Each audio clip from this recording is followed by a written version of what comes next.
Hey guys, KimoCheese here. I'm bringing you another Dungeon Fighter game with me doing my second topic of the week, which is solo play versus group play. And so I'll be covering the aspects of solo play versus group play in this video, starting with what the perks are, what are some good examples of games where group plays are really emphasized and are really beneficial, in games where solo play is actually pretty decent and pretty useful in terms of the kind of player that enjoys just being by themselves and just working out the building without having others being dependent upon. Alright, so I'm playing my new Chaos Knight for Dungeon Fighters. One of the new characters out for Dungeon Fighter that came out earlier this week. And so she's pretty strong. I like her. So I'm going to be showing videos on this character while I talk to you about the topic of this week. So the difference. What's the difference between solo play and group play? So basically solo play is when you don't need a party like what I'm doing right now, and you just take dungeons by themselves without having any party members assist you at all. So basically you're taking everything for yourself, you're taking all the loot, all the EXP, you're not sharing it with anyone. And so that's basically a few of the main important aspects of solo plays. And so what are certain games that are beneficial to solo play, you ask? Well, one good game is Dungeon Fighter. Well, for the first, I say 60 levels of the game is where solo play is actually beneficial. Later on, dungeons will become much more difficult, and you have to be able to have teammates in order to help you get farther into the game. And also, later on in the game, it emphasized daily quests, which requires you to have multiple people in your party in order to get the quests done, and give good rewards such as money and materials to help continue on and make your characters a lot stronger. And so, Dungeon Fighter is a good game for a solo play, but later on emphasized in group play. While there's other games such as League of Legends, where you can have solo play in it. If you play solo queue, I highly recommend doing solo play because you can't really depend on your teammates to actually do anything for you.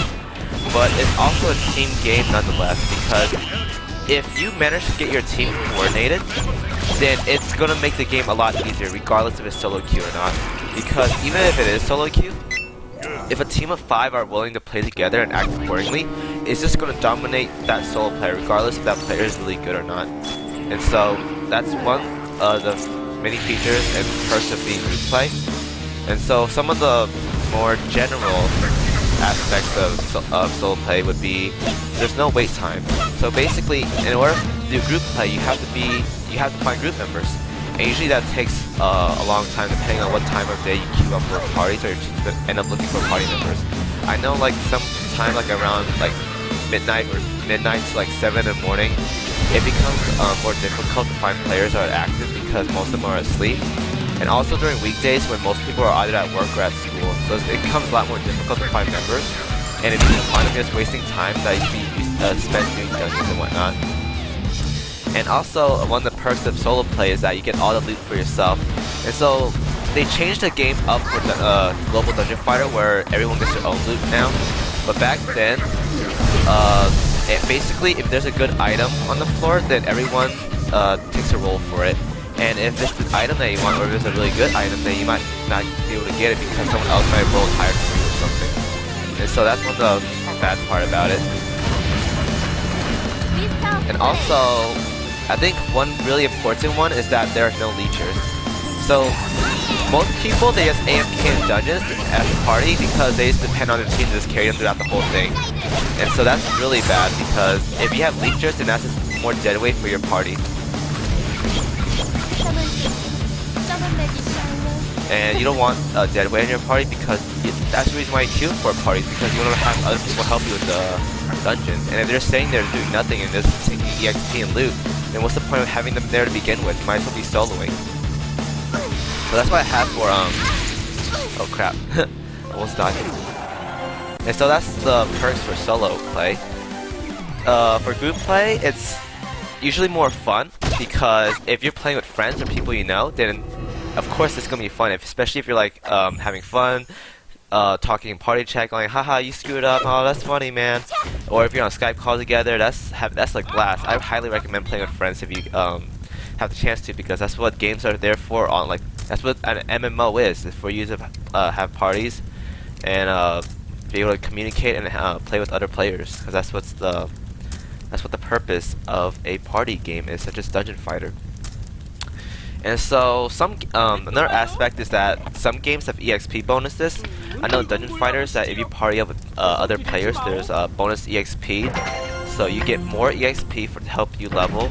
And since Dungeon Fighter runs on a fatigue point system, where basically if the bar runs to 0, you can't do any more dungeons for a day. So you want to maximize as much EXP as you can per point. And if you were to party with other players, then it'll just make it easier for you to level up and get as most points as possible for most EXP possible for your points. And also, it brings more variety to games, because let's say like Dungeon Fighter is like example. You have multiple classes. I believe there are like more than 20.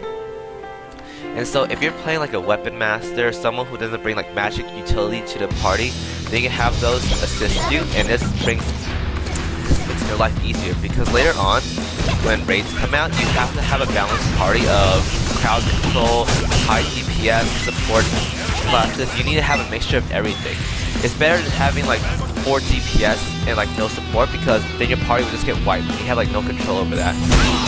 So having a variety of that really helps. And so that's generally what I have about group and solo play. For me, I like to party up whenever possible, but Dungeon Fighter, like their party system is kind of weird from player to player, and I have pretty bad connections with other players. So it's not beneficial for me to party that often. But if I have the chance, like I'm at a friend's house or at school where the internet's better, then yeah, I'll party up with other players. It doesn't matter, because it just makes my life easier. It clears the dungeon faster. If I don't have time, it just makes everything a lot easier, because I'm getting more EXP, I clear faster, and I really don't mind. And since rewards are not shared upon now, and we get our own, it doesn't like matter so much. The one thing I don't want to worry about, one thing I don't want to have to worry about is bleachers. So I try to avoid that. So that's what I have for this video, guys. If you like this topic I have for this week, then please share with me what you think about it. Like, comment, subscribe, do all that fancy junk, and I'll see you guys next time. Alright, peace.